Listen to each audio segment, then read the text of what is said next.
Welcome to the Online Success Journey Podcast, your opportunity to discover and learn from entrepreneurs like yourself. This is not your typical podcast, but a place where you can get the real story and find out how real people encounter speed bumps and detours, but journey through to find success. Now here's your host for the Online Success Journey Podcast, Patience.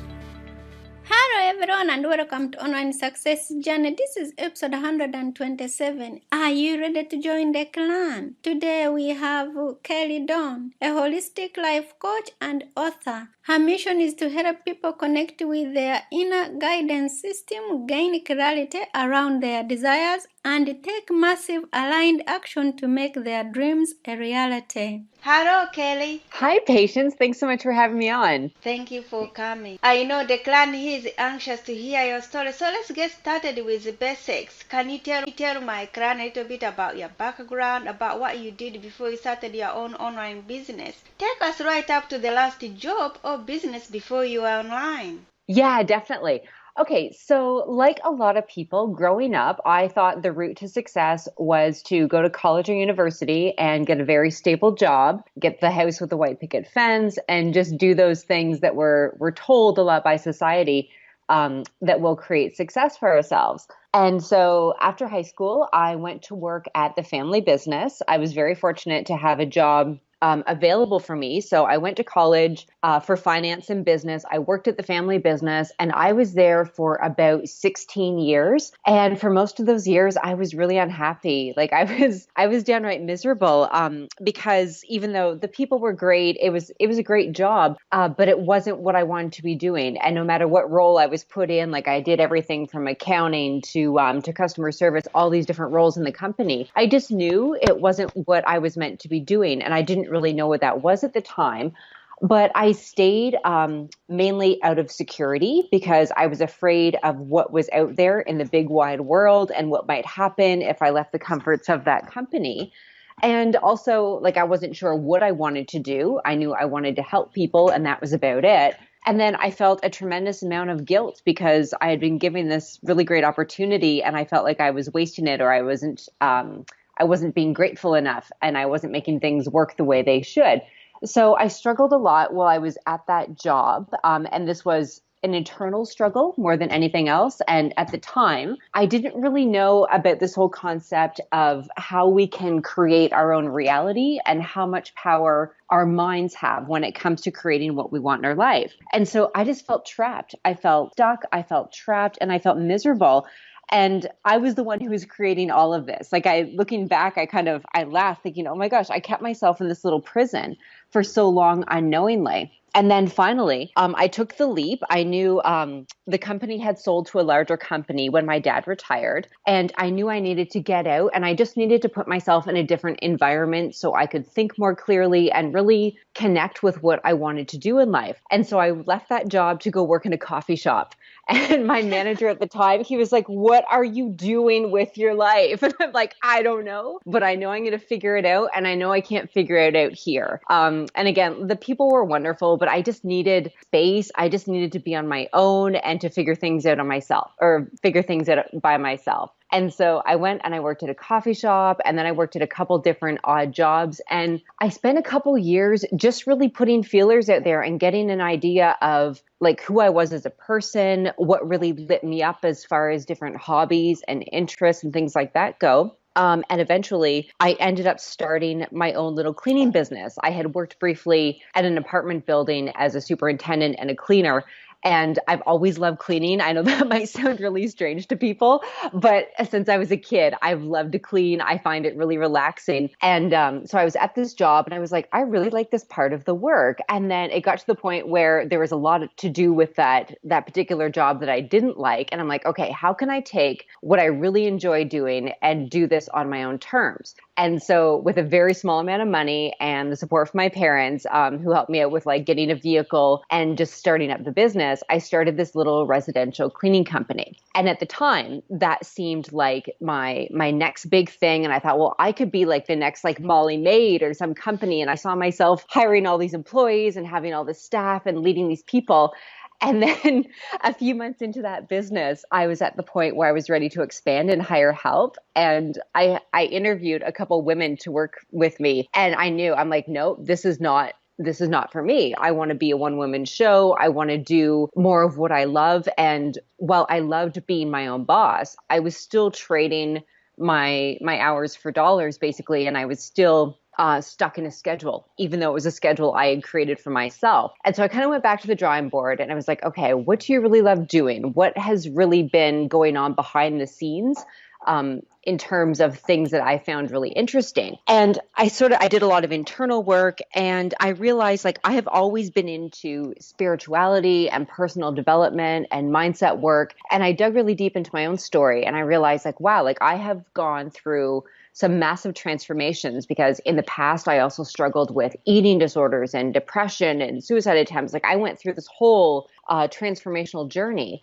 And what helped me through all of that to get me to that point was mindset work and connecting with my spirituality and listening to my intuition and reshaping my thoughts and my beliefs and my internal programming. And then I realized I'm sure I can help other people. I know there are other people out there who must feel trapped, whether that's in their life or their business. There are other people who feel kind of stuck and frustrated at their current level, and I know I can help them. And that was, I believe it was around 2014 when I first started online, and I was just doing a lot of blogging. I was coaching people for free and getting an idea of what I wanted to do. And over time, that's developed to what I'm doing now, which is using my own intuitive gifts, which the more I use them, the stronger they get and the more testimonials I get. And I'm still sort of waking up to the fact of how powerful those gifts are in myself and how I can really help clients with those. But I combine my intuitive gifts with the mindset coaching to help people, mainly entrepreneurs and people in business, really break through their own limitations and create more of what they want in their life and their business. Wow, Kelly, what a journey. Woo, a real long road. Yes, yeah. Wow. Okay. Now you said you like to help people and you want now to coach other entrepreneurs. But really, why do you do what you do? I think we have such a short time on this planet that it breaks my heart to see people who are in a place that they don't want to be when it's only themselves that are keeping them there. And I think this is something that affects all humans. I think no matter what level you're at, there's always more that we want out of life. And we're the only ones stopping ourselves from creating that. And when I see other people struggling, when I see people frustrated, it just breaks my heart. And so I just want to help as many people as I can break through their own BS, basically. Now you said you help people with their own intuition. Can you really build a business with your own intuition? Help us. How does that work? Oh, I think it's major. Yeah. And I'm definitely like all for like the strategies and the marketing and things like that come into your business plan. But when you lead with your intuition, you end up making decisions that are based more on who you are at your core. So more of like what your actual soul wants, what you want as a human being, and not so much of what you think like you should be doing. Because I think that's a trap that a lot of us fall into, is that we look around at what other people are doing and what they've created in their own life and business and the success that they've created. And we think, well, I should want that, or maybe I should do that as well. And the more I'm in the online space, especially, and the more I watch and see what people are doing, because I love to observe, the more I realize that there's people creating success on so many different levels and in so many different ways. And when you just connect with what's really true for you as far as your desires and what you actually want to create in your life and business, and you connect with that intuitive space inside of yourself that knows what you want, and it's not anything to do with the shoulds or anything to do with what's going on that other people are creating, that's when you end up creating something that's going to be really fulfilling for you. And so I see a lot of people, like, they might be hitting the income goals that they want or even the impact goals that they want, but they're not really doing work that lights them up.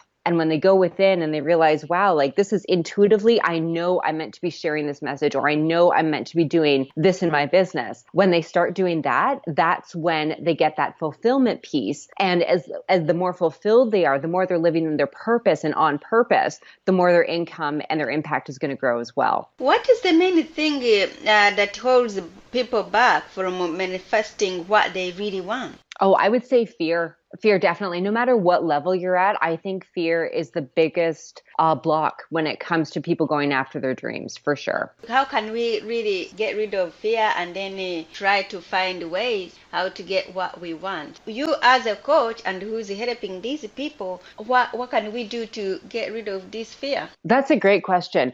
And what's really helped me is realizing that fear is never really going to go away. It's always going to be there. And so we can make a decision to let that fear stop us, or we can sort of reframe things and think, well, okay, the fear is going to be here no matter what. And once you just kind of come to terms with that, then you can decide, well, am I going to let that voice of fear speak for me? Am I going to let fear dictate what I'm doing on a day-to-day basis? Or am I just going to kind of let fear come along for the ride and just kind of hang out sort of in the background and do my own thing anyway, despite the fear? Because so many people think that they can't do things because they're afraid, or they can't do things because this big fear and this big block is holding them back. But they can still take action even when they're feeling afraid. It just comes down to making a decision that your desires and the vision that you have for your life and business are bigger and greater than your fears. So let's put man aside. You started your own blog 2014, started the coaching. How did you know you were successful? I think it's when I started getting feedback from other people. And I know that might seem kind of silly because I know we don't really need external validation. But when I started looking back and seeing the people that I actually helped and the transformation in their life, that was the wow, okay, I'm doing something really important here. And that was the marker, I guess, that I was successful at what I was doing. Can anyone be an entrepreneur, or are some people more cut out for it than others? Oh, wow, that's a great question. I think it takes a certain type of person to be an entrepreneur, because this road is, it can be scary. I think it is one of the scariest things that people can do. And it also makes you deal with a lot of your own stuff. Like, I don't know many entrepreneurs who haven't done a lot of personal development work as well, because as you go on this journey, like, you just uncover more and more about yourself. And sometimes those things aren't necessarily what you want to uncover. And you really have to take a look at yourself, what's going on internally. And you just really have to hold yourself accountable and responsible for your results on all levels. And I don't think a lot of people are ready for that. And so they might look at especially in the online space, being an entrepreneur can seem really glamorous and all that fun stuff. You see people on the beach and living the laptop lifestyle, but they don't know what goes on behind the scenes. And there's often a lot of tears shed, and there's a lot of doubt and a lot of fears that people just have to deal with. But as long as they decide to keep going and they don't stop, then I think that's when that true entrepreneurial spirit kicks in. And people, even if they're not necessarily born entrepreneurs, I think it can be developed, but it definitely takes a certain kind of person. What reassurance or encouragement have you got for my members of the clan who are not quite there yet? Just keep going. Just keep going. Even when you feel like you've been knocked down a million times, even when you feel like what you're doing isn't working, you can always tweak things. You can always find help and support. Like, there are resources available for you all around. So if you have a desire in your heart to create something in your business, just keep going. So seek support, do what you can to make the changes that you need to create the success you want, but just don't ever quit. What is one thing that has contributed to your success? I think the biggest thing is finding a network of people who support you 100%, because so often the people around us, even though they mean well, even though they love us as people, they don't necessarily understand what this journey is like if you're an entrepreneur, because it is a different road. It is a different path. And I think the biggest thing for me that's been really helpful is finding groups online of other like-minded women, working with coaches, being part of masterminds, and just surrounding myself with people who are on the same journey, and especially who are steps ahead of me, who've already been where I am. I think that's been the biggest thing, because you need that kind of support. I don't know many people who make it on their own. How can manifesting be used in any business? Oh my goodness. Okay. Oh, I love this question.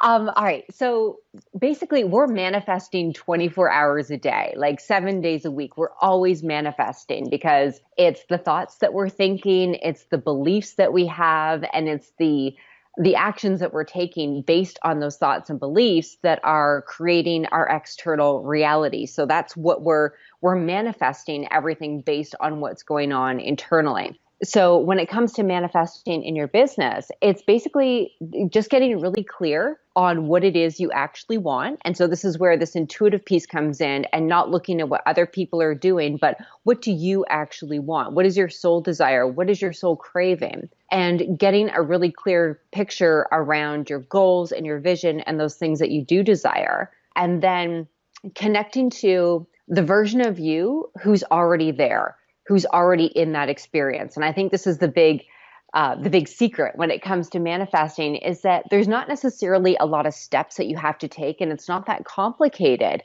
but it is a daily practice where you have to be the version of you who's already in that experience that you want, or who already has the financial results that you want in your business. So tapping into that version of you and asking yourself, okay, well, what would she believe about sales? What would she believe about attracting clients? And what would she believe about her programs? And just going really deep into all these different elements about what that version of you would be thinking and believing on a daily basis. And then the big piece here is also taking action from that place. So showing up online as that version of you, and showing up on your sales calls as the version of you who already has reached her income goal, already has the money in the bank, and is showing up with that total confidence and total conviction. And even though this is there's not a lot of steps to manifesting, it is a continual practice of always tuning in to your desires and your vision and your goals,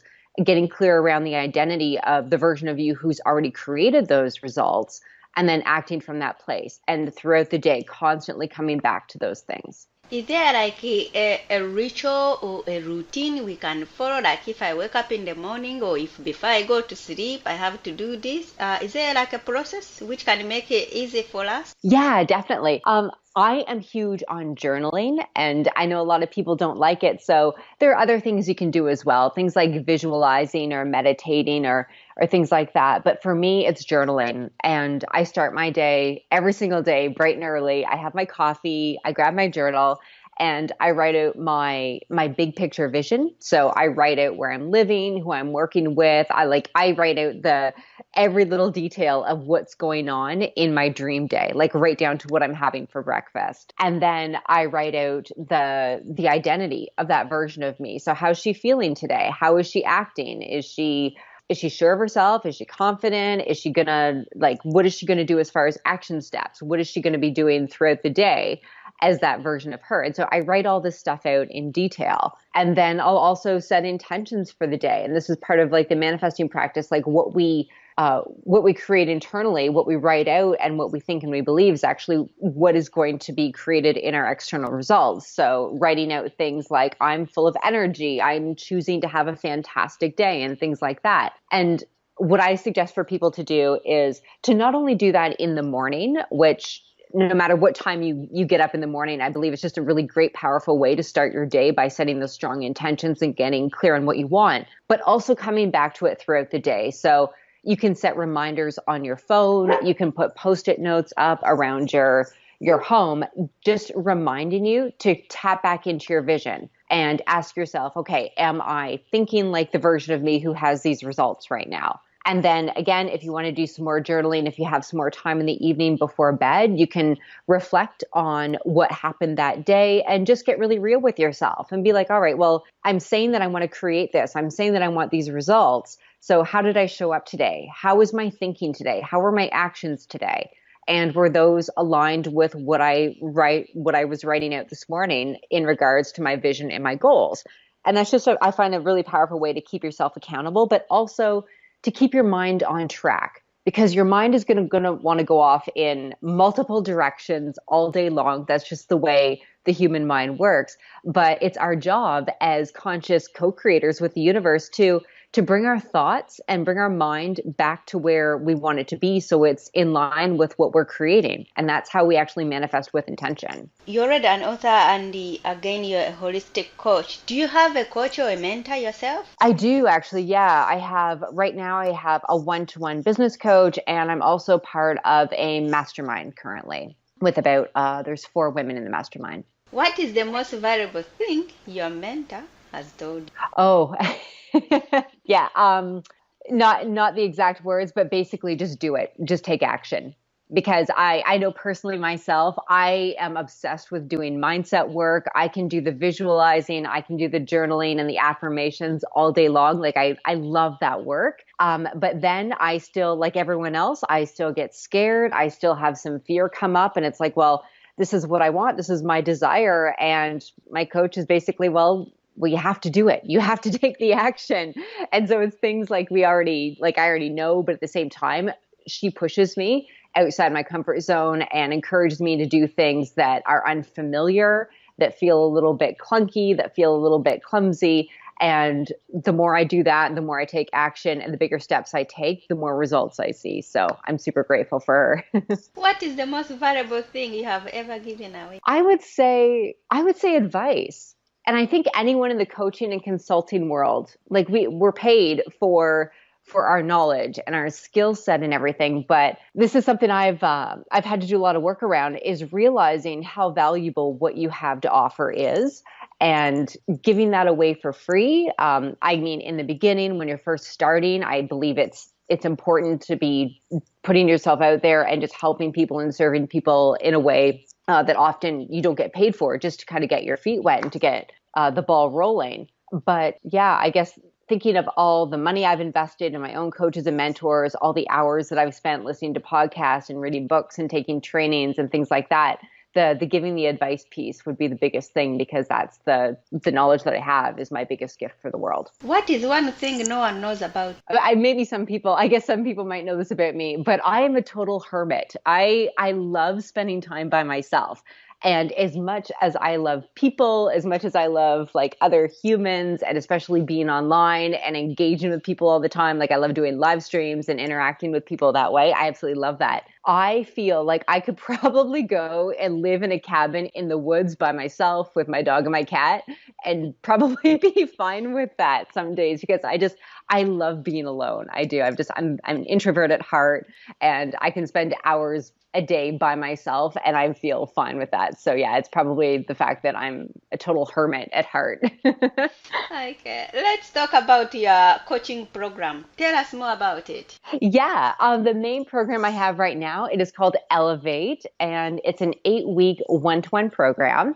And basically it's for entrepreneurs at different levels in their business. So regardless of where they're at, it's for people who are just feeling very stuck and very frustrated, because they've been taking all the action in their business, they've been following the strategies, and they're still not seeing the results that they want. So what I do in this program is using my own intuitive gifts. I read tarot, I work with energy and things like that. I read my clients' energy and I do the card readings, and I find out what's going on beneath the surface, because what's holding us back, it's these subconscious blocks. It's this energetic resistance to success that we have. And so I dive really deep with people and uncover old patterns and old stories and those things that are holding them back. And then through mindset coaching and intuitive guidance, we move through those blocks together. And then I support them 110% as they take action, because that is the scary piece. It's one thing to identify what's holding you back, but then when it comes down to, okay, what are we going to do to move through this? That's where I feel the coaching is really powerful, because you have someone there for that accountability and support. And so it's a mix of intuitive guidance and mindset coaching and a little butt kicking to get them into action so they can actually create what they want. So where can we find this fabulous program of yours? Oh, yeah. Thank you. They can just go to my website. It is kellydawn.co. And if they just click the Work With Me tab, they'll find the information under there. So, clan, there will be more from Kelly in a moment. If you are listening on one of the many podcast platforms rather than my website and you are encouraged by Kelly's journey, go to onlinesuccessjourney.com for a bonus portion of the interview. The Online Success Journey is a wonderful membership community built for people searching for the path to success. We are one big clan and you can be part of this community for free. Once you have joined the clan, click on part 2 of Kelly's journey or over 100 other journeys that are available and learn how you can find the right path for your own online success journey. That's a wrap, clan. Remember, success is a journey. Patience and Kelly. This is not the end of the journey. We hope you've enjoyed listening to part 1 and want to be sure you know there is a second part to this and every journey podcast at onlinesuccessjourney.com, filled with even more success tips, uplifting stories, and even a bit of fun. There are dozens of episodes only available to the members of the Online Success Journey clan. Check out the website and click on Join the Clan for more information. Patience would like to thank you for listening to this podcast, and she has a free audio gift for you at her website. Go to onlinesuccessjourney.com for instant access to this gift. Of course, you know that listening to the journeys of others helps each of us chart our own path, so make sure you're subscribed to be notified as each new interview is posted. There are so many ways to stay connected to the Online Success Journey and to listen in. And if you're enjoying the podcast, we appreciate your help in telling others. One of the best ways to share the benefit you get is to rate and review it at Stitcher and other sites by clicking the stars or completing the ratings form, by clicking thumbs up and leaving a comment on YouTube, or liking and sharing the podcast on social media. To review the podcast within iTunes, simply open iTunes to the podcast, click on Ratings and Reviews, then write a review. On behalf of Patience, and until next time, thanks once more for listening. It is our hope that this podcast will guide you on your own online success journey.